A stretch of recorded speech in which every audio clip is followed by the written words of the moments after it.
So when you think about how imperative it is that you be at peace with you and you are managing you and you are the best version of you, then everywhere you go, it's going to be affected positively, whether people accept it or not. But you get to walk away feeling good about what you did.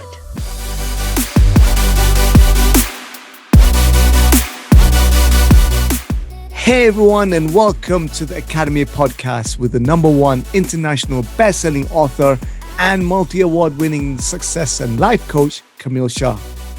I want to thank each and every one of you for taking this opportunity to grow together with me, Camille Shah, and my guests on this program. Each episode of the Academy Podcast is filled with insights and wisdom from my guests, which I believe can have a profound impact on the way we live our lives. Without further ado, let's dive in. Hello, everyone, and welcome back to the Academy Podcast with me, Camille Shah. Firstly, I want to thank you for joining me and my guest today. Whatever you're doing as you're listening to this episode, my wish is that this week brings you peace in whatever you do. This week's episode is going to be supercharged. My guest is a fellow co-author of the #1 international bestseller, Authentic, Courageous Humans Who Change Their Lives by Rewriting Their Story.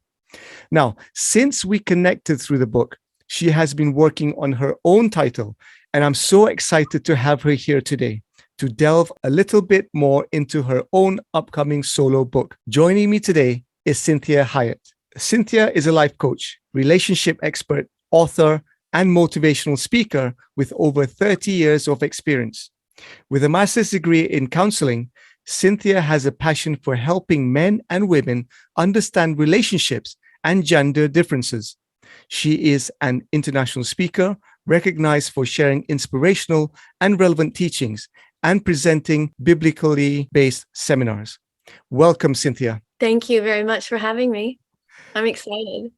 Awesome. Thank you. Thank you again, Cinthia, for first and foremost, like I say, saying yes to jumping onto the Academy Podcast. So as I mentioned, we got connected through the book, Authentic, Courageous Humans Who Change Their Lives by Rewriting Their Story.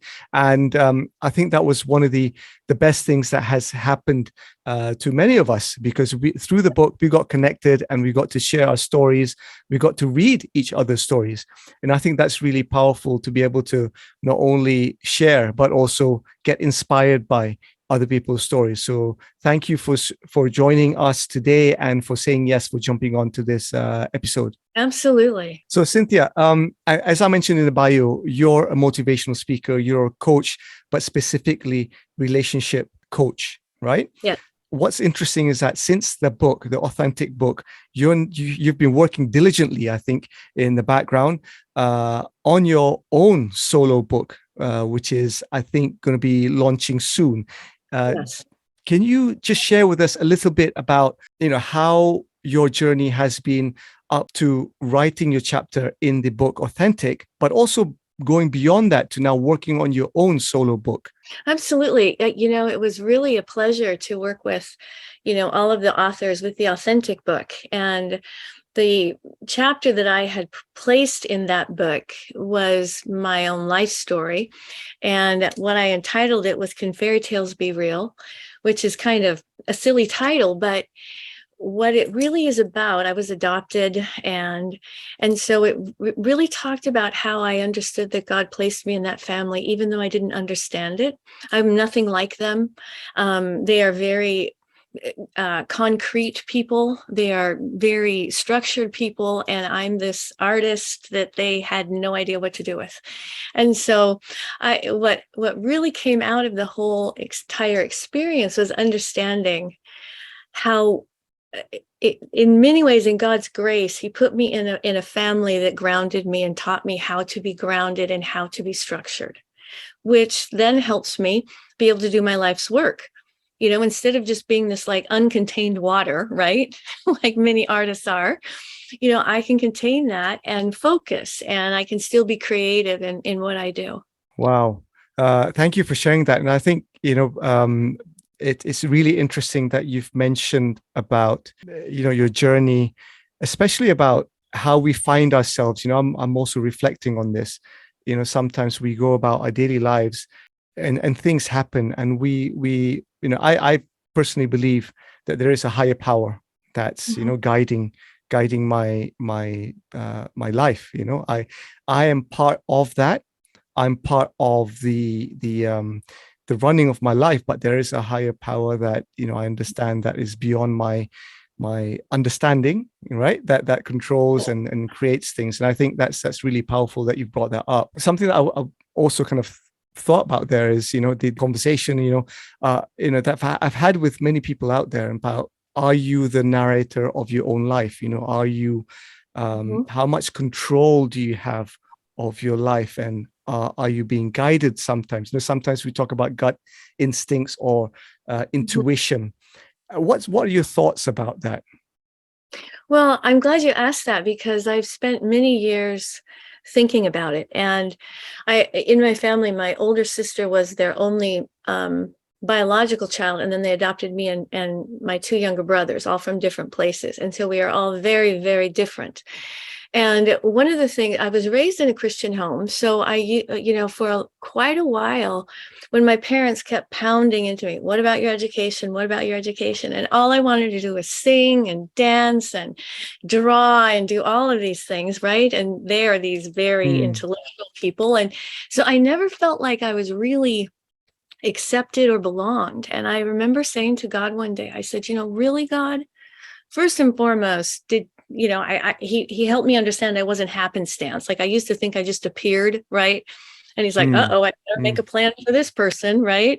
And so talking to him about that more like, in my heart, in my mind, saying, out of all the people on the planet, why would you pick this family? And that's when mm, I finally realized that was these people were not wanting to be popular with me. They wanted me to be able to do life and do it well. And I didn't understand that until I was an adult. And there was a lot of pain and a lot of hurt and a lot of rejection and all kinds of things. But now I understand that, the more I know people, and when we think about how unique every human is, that our mistakes are unique, our successes are unique, and that nobody can touch the planet like we can. Now, we have similarities, obviously, but I can only do what I do, and nobody can really copy it. And so once you recognize that there's a reason for being born, there's a reason for existing that only you can do that nobody else can do. And we can do it in similar ways, but it still is this unique mark. And when I talk to people about the uniqueness, I remember I was doing a radio show on it, and I was studying the idea of identical twins because I thought, okay, every person's unique, but identical twins are identical. Well, then this is going to blow your mind. I came to find out as I researched this a little bit that their fingerprints are different. oh, wow. That Now, I did not know. it gives me goosebumps. It's like, so when I researched this, I found out that the reason they're identical twins, their fingerprints are different, is because the way that fingerprints are made is when we're in the womb and we're pushing on the mother's uterus with our fingers, and it creates the rings and the ridges. And so that's why identical twins are identical in every way except their fingerprints. Hmm. And I just thought how powerful that is, that nobody here is replaceable. We're a one-time occurring person. When I die, I'll be extinct. And I don't think that we take that seriously when we are interacting with people. And I don't think that we help individuals take that so seriously. That, we have all these icons that we want to aspire to be, and we forget that they can't do us and we can't do them. And I think if people could understand better the value that they bring, and it isn't in, this vertical world, it's a horizontal world, that we're all equal. We are all of great value, and we need to be treated in that way and accepted in that way. So that was I Wow. preached there for a while. No, I love that. Thank you for sharing that. I think that's really powerful. Something that I picked out there was, we are One a time occurring. one-time occurring person. We are a Yeah. one-time occurring person. That's really powerful to be put that way. It puts things into perspective. Mhm. And what you mentioned there about, identical twins even Yes. have their own uniqueness within them. Yes. Yes. That's really powerful to understand. And Yeah, it's magnificent. It's unprecedented. It's hard to believe, hard to fathom. amazing, amazing. So Cynthia, off the back of that, I had a recent conversation about this, and I got reminded about the concept of ego. Mhm. Um, just whilst we were talking there, and you about uniqueness and our place in the world, having a conversation about ego, and they say that ego actually, what we normally say about what we normally talk about ego is that we always refer to the negative side of ego, the Mhm. detrimental effect of ego, but ego Mhm. also has a positive side which we sometimes overlook, because the positive side of ego is actually to understand that you are unique in the Yes. world. It's Yes. just that sometimes that tipping point from understanding that your uniqueness Mhm. goes into the negative very quickly, Mhm. because you understand that yes, we are all unique, but when we delve in that too much is then when we go into kind of narcissism and all these other things. Yes. Yeah. Yes. So that's quite interesting that you brought that up, because I got reminded of that, the Well, ego side see, of things. I'm glad you brought that up because one of the things I talk to clients about repeatedly is, you know, we don't teach people the correct understanding of ego because, see, ego, my ego, when I have a very strong ego, it means that I can handle rejection and not retaliate. It Hmm. means that I can still do the right thing, even if nobody notices, I still do the right thing. So our ego is very attached also to our conscience. So when we have a childlike ego, then all we are doing is attempting to feel good all the time. And that can lead us to all kinds of bad places and doing all kinds of things that are negative and not helpful. So when we're raising children, when we're, even I talk to clients about triunes and how many triunes I see. And we have this parent, adult, child triune in us. So I constantly am talking to clients about where's the adult part of you, helping and parenting that little kid inside of you. We all love the inner child. That's the funnest part of ourself, the most creative, the most lovable, all that. It has energy.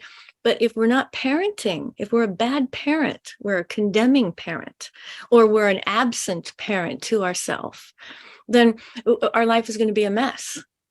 So it's also the same triune as the me, myself, and I. So I talk to clients about how do I talk to me about myself? And that is critical when we're thinking about being a high functioning person. That's really powerful as well. That conversation, and that that parent-child Mhm. relationship within ourselves. Like you say, the inner child. To be honest, the concept of inner child, I've only recently, not in a sense, over the past couple of years, understand, or you know Yeah, try to kind of look into it, because right, right. for the most part of my life, I was running on autopilot. I didn't understand the concept. And now to understand that, there is an inner child in me, and to have that conversation, and to step back from to switch off the autopilot mode, first and Yeah, foremost, to be aware, right? To be yeah. aware that there is the inner child in each and every one of us, and to Mhm. reconnect again with that inner child, to Yes. have that Yeah. conversation first, I think. And like you're saying, the next step is, how do you parent that inner child, right? To Yes. Yes. to to say, look, what's happened has happened. For example, what's happened Well, has see, and happened. that's the beauty of growing up. Hmm. Okay. See, if I didn't grow up, I'd have to be parented the rest of my entire life by my parents until they died. And so the growing up piece means I can take what my parents did and integrate that, or I can say that didn't work for me. So I'm not going to do that to myself any longer. So I'm going to be a good parent to me. And that means that I'm holding myself accountable. It means that I forgive myself repeatedly. It doesn't mean I agree with everything I do, right? Hmm. But I can forgive myself. It means that I'm actually responsible for one person. That's me. And what we have many times is we try to be responsible for so many other people than ourselves. And I tell people, imagine if everyone in the world was a responsible adult. It would change our world completely. And so that's where, even if everyone else is not doing it, I can bring a piece of that people can experience. And maybe it will encourage them to change, to grow. Absolutely. And I think, to be aware that, you can start the process of change. And again, a similar conversation that I had was recently about this.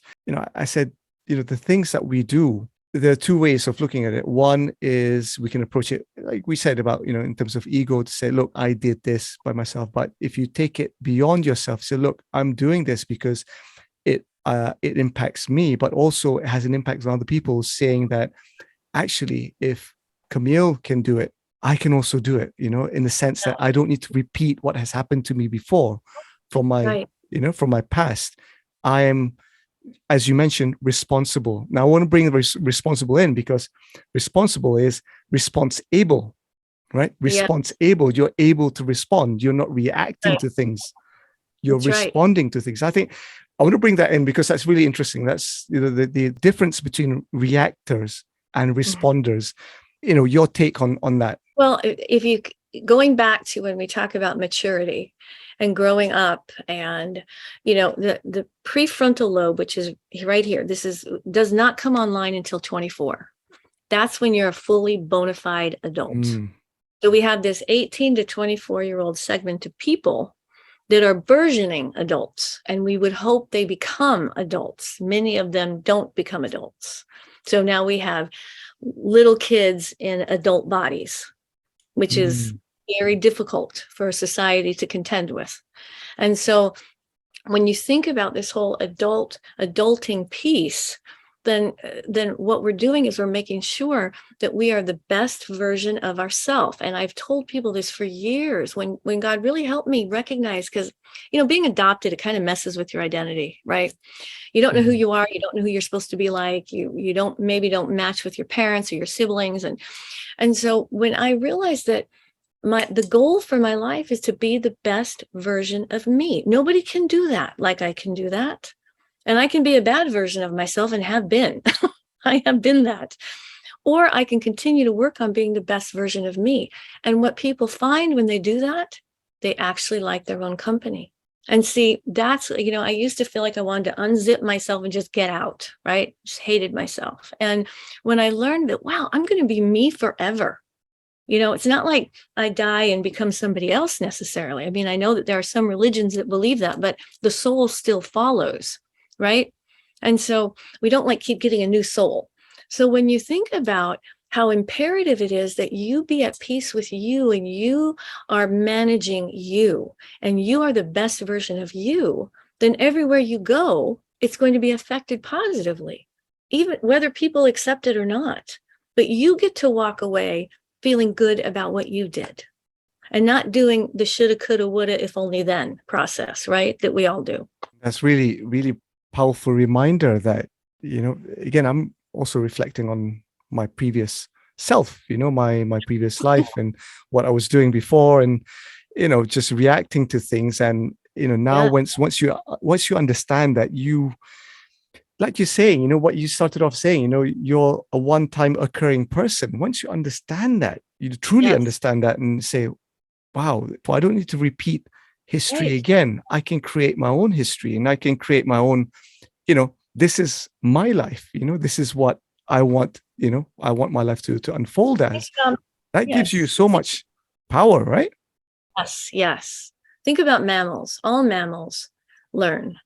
And we are a mammal. We are a human mammal.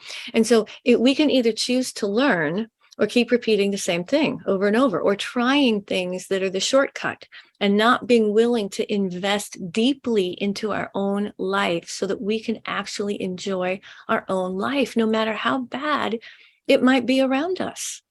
And it doesn't mean I'm not affected. I'm greatly affected. I'm a highly sensitive person, and I'm very affected. But the more I manage me, the better I manage how affected I am, so that I don't have to act out all the time. So I'm not a reactor. So I'm actually choosing how I respond. I have control over that. I have choice in that, instead of abdicating my choice to my emotions and however everybody else is feeling. And so it does take effort, but it is very worth the effort. And people, I've had people all over during the years just say, I'm so glad I learned that because my life is so much simpler and I get to enjoy it more. Imagine if everybody on the planet was a grown up. Yeah. We just were all grown ups, and the kids were really the kids and the grown ups were really the grown ups. Wow. It would be amazing. I actually want to, that's a good point that you've made there. And we talk about, not having to repeat the same things over and over again. Now, I actually want to bring in your solo book at this point, because a lot of the stuff that we're talking here is reflected in your solo book. If I'm not mistaken, it's called Wars to Peace. Yes. That's the one I've been doing for the last 5 years. Wow. It just about killed me. It really is the human manual.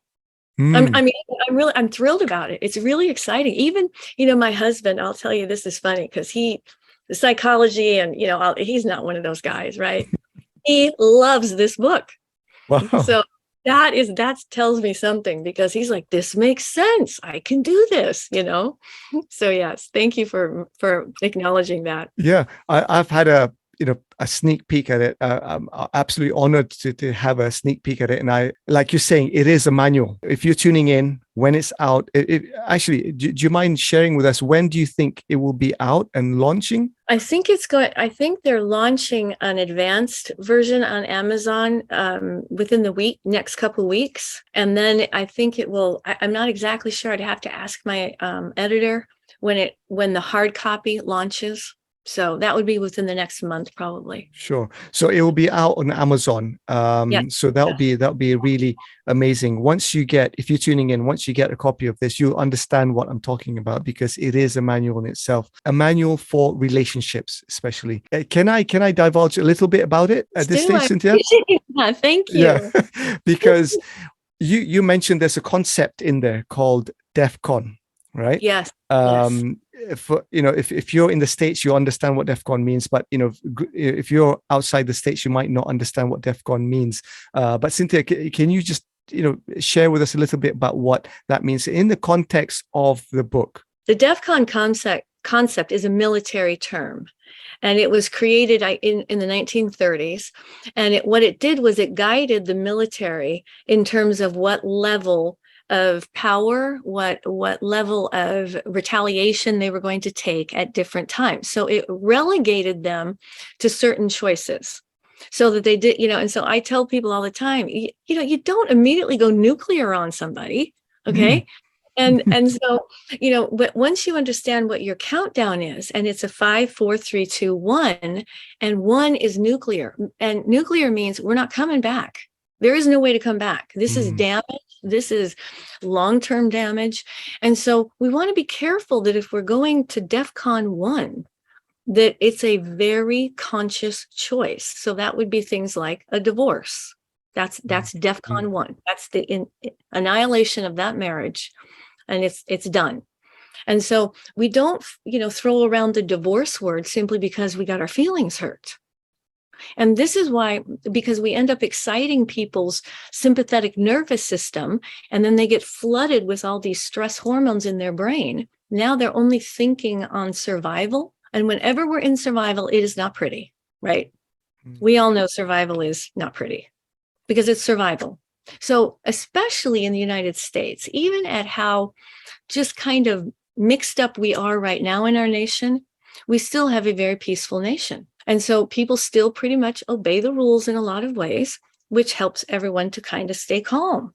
So when we're practicing that in our little world, our own world, it helps everyone else to calm down as well. See, if I rise with them, if I match their intensity, then we're going to go nuclear. That's what's going to happen. It's going to end up in a big, huge argument. Someone's going to storm out. There's probably going to be wreckage and damage of property. People could be hurt. Children are devastated when they see this stuff. And so recognizing in you where you're at. See, I can know if I'm at DEFCON 3, that usually means swear words, okay? So People that know me know if I start swearing, it's a big deal. Yeah. Okay. Because, and I tell this to people all the time. I'm like, I love words. I'm a big word person. And I say to people, I feel so sorry for the F word. Okay. It used to be the most powerful word on the planet. And now it's slang. Okay. Now it's said in like kindness. I'm like, that poor word. We do not respect that word. Right. So, Yeah. It's in popular culture, it's in music, it's in everything, right? So it's a fond, it's been watered down. Oh, completely. It has no power at all. None.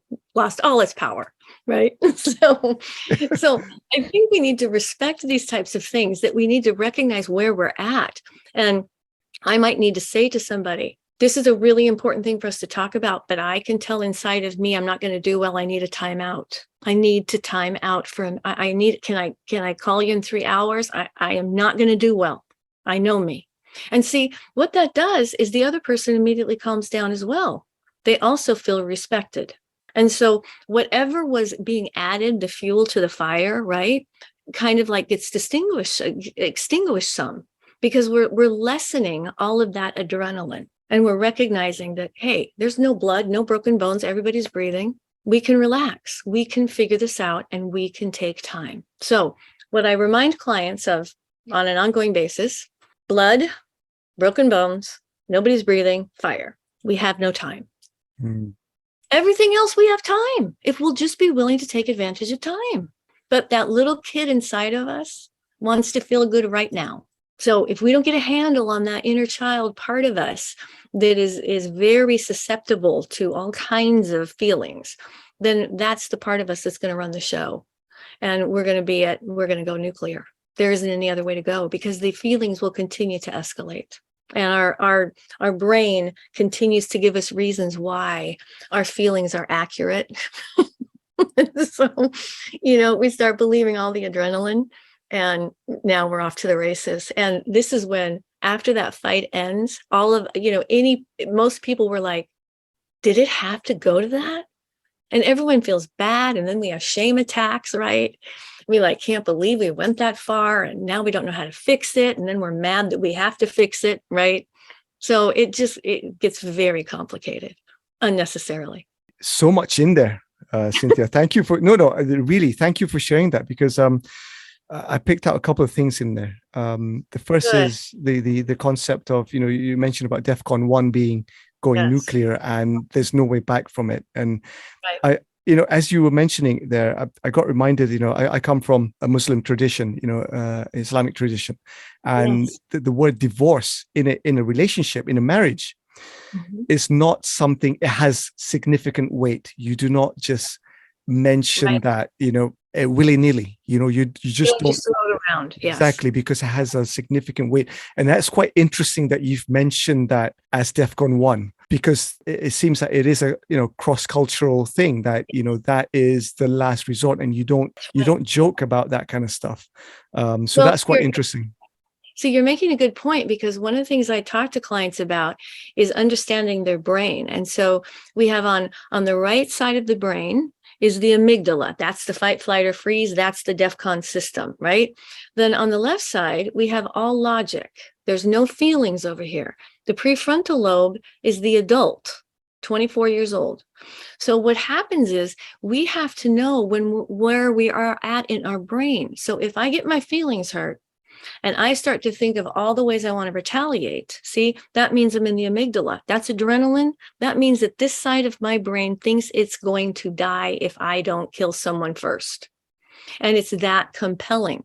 The only way to get out of that side of the brain is to relax your body and breathe. Because see, all of a sudden it sends this message to the brain that, oh, I thought we were going to DEFCON 1. And your body's like, no, we're just hanging out. We're fine.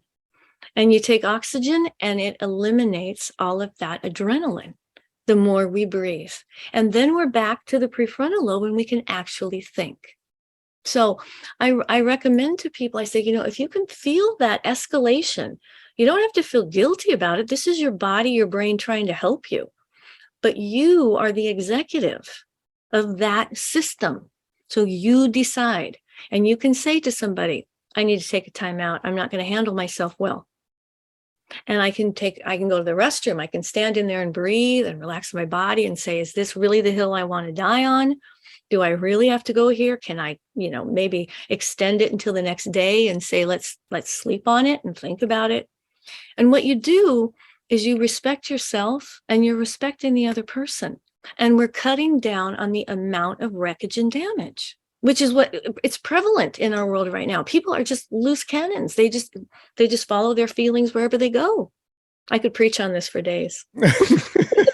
No, this is so relevant. Thank you so much for bringing it up, because again, it's similarly for me. I never really had or understood that I could actually be part of the solution. Previously, when I get upset, I would literally just follow what I had seen growing up. And I think this is the second point I want to mention about,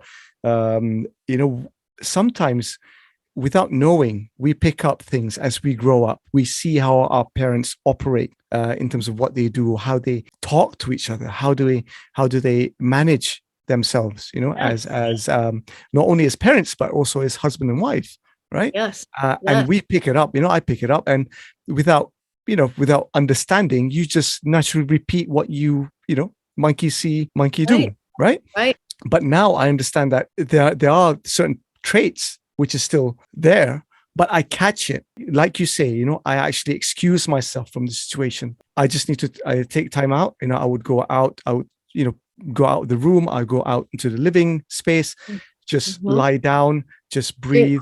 Drink cold water, anything. Yeah. Now I understand that I have that, that ability, and you naturally come down and you go back, just almost like a new person. Right? It's almost like you hit the reset button. Exactly. That's what it is, because that gives me a chance to use the prefrontal lobe and say, is this really imperative? Can I just say, hey, this is a misunderstanding. I don't think we need to delve into it and complicate it anymore. I know who you are. You know who I am. We're not those people. So can we just say that was a misstep and move on? If it's bigger than that, then we can say, we probably need to talk about this, but why don't we sleep on it so that we have time to think, and maybe we distill it down to the most important concepts of the fight, instead of just addressing every little minute piece of it, because then it just contaminates, and it makes it bigger than it should be. And a lot of times what happens is these misunderstandings that we have, if you give it time, it does go away. And if it doesn't go away, that's good information.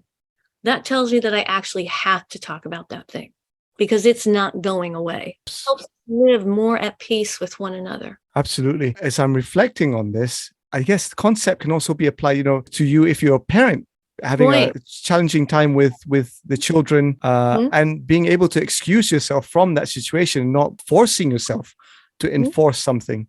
Because, I've had to do that many times, where, everyone's tired, kids are tired, you're tired. And then the last thing you want to do is escalate the whole thing. And, kids don't want to, change and don't want to sleep, and you escalate. And I catch myself, look, okay, this is happening again. Sorry, guys. I need to excuse myself from the situation. And I do. And I come back, you come back from a loving point of view. Whereas before it was I wasn't coming back from a loving point of view. I was coming back from a survival. Yeah. See, that's where you really want to think about, am I in survival because I got my feelings hurt? I need to be strong enough as an adult and managing my ego enough to get my feelings hurt and not act out on it. And see, this is all self-control that we assumed people would grow into. We didn't realize that we had to teach them, right? And so we want to give ourselves a little bit of a break, because, when I was growing up, a lot of the shows that I might have learned some of this was like the Brady Bunch or the Partridge Family, or all these, television shows that we went, oh, we want to be like that family, right? Well, we don't really have that these days. So we have the freedom to decide, what do we want our family to be known for?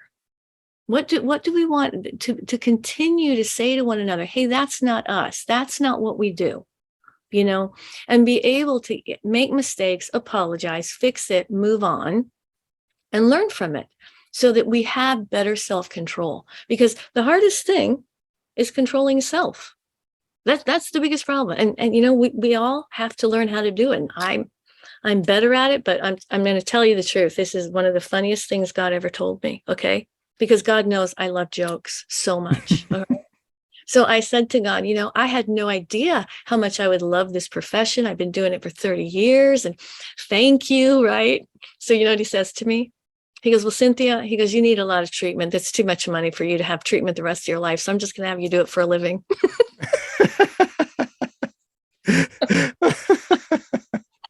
I Oh, I'm like, you're right. Every day I have to talk about it. Every day, every hour of every day. Yes. but it's So amazing. But thank you for doing it, because like you're saying, we are in a situation where we need this to be taught. yes. Yes. Because it's not there. It's not there. The structure previously was there, but it's not there anymore. So, like you're saying, everyone's free to just do whatever they want, and I believe that's what's missing. But hopefully, the work that you're doing, the work that we're doing together as coaches, Yeah. bit by bit. Yeah. And I think that once people feel differently, and I remind them, I remind clients a lot, they'll say, hey, last night with, my boyfriend, I did it different and I felt so much better. So I say to them, memorize that feeling. Instead of letting your feelings telling you what the truth is, you memorize the feeling of doing it well. And that brings you back to repeating it instead of it just being happenstance. And so that's important for people to say, that worked. I'm going to put that into my repertoire, right? It's going to be in my bag of tricks. So I can go back to that. I can massage it, or I can adjust it to fit my own unique personality. But that concept can be one of my tools. And see, way back in the, 60s, 50s, 60s, we were kind of teaching people tools. The problem was we taught them good tools, but we didn't give them any of the understanding of why it was going to be helpful for them. So we just taught it to them as a rule. And you know how people are with rules, right? We want to break them. Yeah. We want to test them. We want to see if it really needs to be followed. So we didn't give any underscoring to the concept of be nice or be polite. We didn't tell them why that would help them in their life. We just said, it's an edict. It's a law. You do it. And that sets up most humans for rebellion. So I think that's really interesting that you brought that up, because growing up, you were never encouraged to ask questions beyond that, right? So as for me, that was it. This is it, and you just follow it. But you weren't encouraged to ask why. And I think even people in authority did not have the answers to give. So that's probably why they just said, don't ask any questions, just follow it, right? To cover themselves. So I think from both ends, that's where the issues develop. That one, people who are just saying this is good to do, but why? There's no answer to that. And now we understand through science, through understanding the brain, what it does, positive thinking, positivity, acts of kindness. Now we begin to understand the chemicals that start to work when you do a small act of kindness. What happens in your brain that amplifies not only the feeling of feeling good, but also the chemicals that are happening in your brain, in your body, and also through energy, right? Energy, understanding of energy. Yes. No, energy is, I don't think that people realize that we are energetic beings. This is why when someone's having a heart attack, we use electricity to shock them back, right? I mean, if you really think about that, you understand that our bodies are electric. I'm not a doctor. I'm not a scientist in that way, but I know that it's true. And so, you feel a different energy when you're with other people. And so the more energetic we are in a negative way, it's palpable. You can feel it. It's like, I don't like that person. I don't know why. Right. And so when we are managing ourselves and when we are being the best version of ourselves, the authentic one-time occurring person, when we are doing that, not only do we like ourselves, but everybody else does as well. And when we mess up, they have so much more grace for us. And that's super important in relationships and managing relationships, because humans, like all mammals, have to have relationship or they die. So, it's not, you look at any mammal group and they need to be in a group. And so if we're not managing that well, and if we're not knowing how to interact in our group to get the needs that we have met and meet the needs of others, then we're going to be disruptive, right? We're going to act out. We're going to get kicked out of the group. If they're strong enough to kick us out, otherwise they tolerate us, right? Yeah. So, it's really recognizing I have a lot more control than I think, and I don't have to have a whole lot of money to do it. And so that's huge when you think about that, that it's like I could spend a whole bunch of money on a lot of things, or I could just control myself. I could be the best version of me. My life will go much better.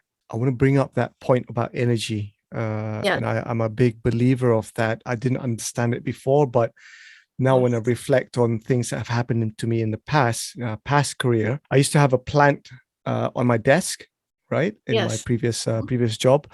And I used to, take care of the plant, water the plant and everything.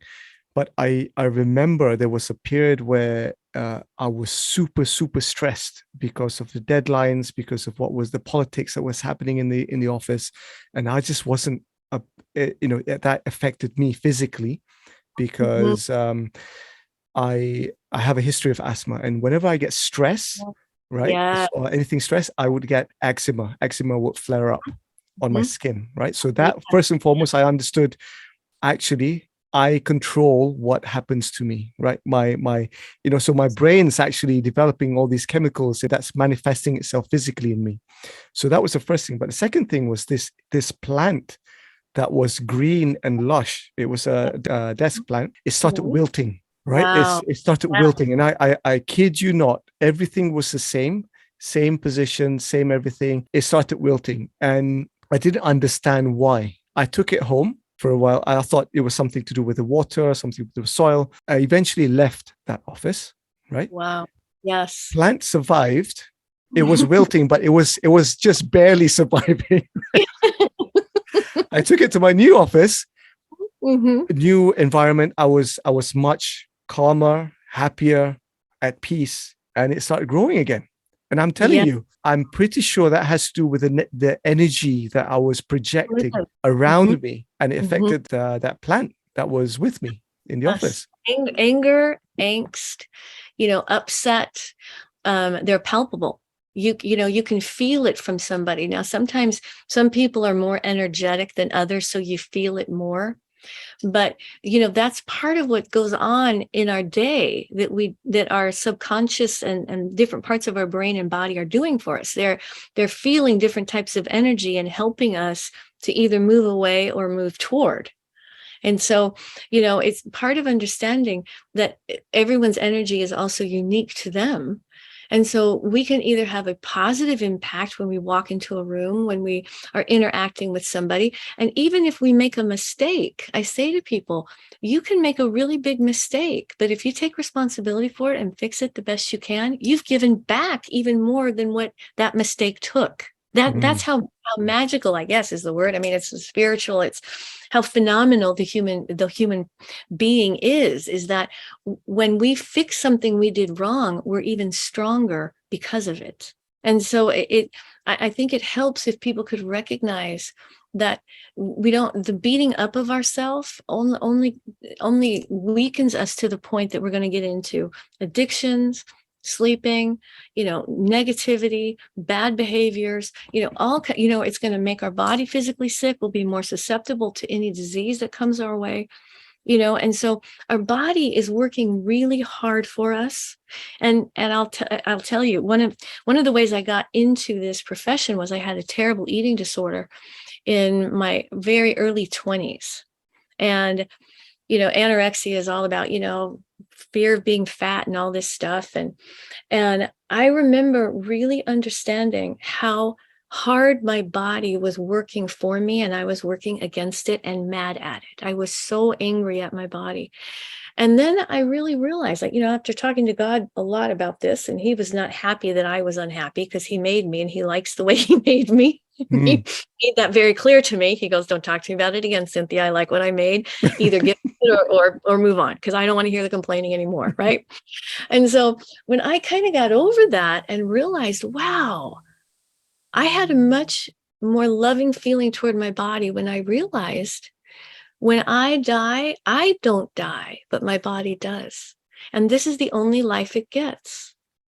And see, when I thought about that, I had much more compassion on it. I thought, this is the only life it gets. No wonder it wants to do some bad things sometimes.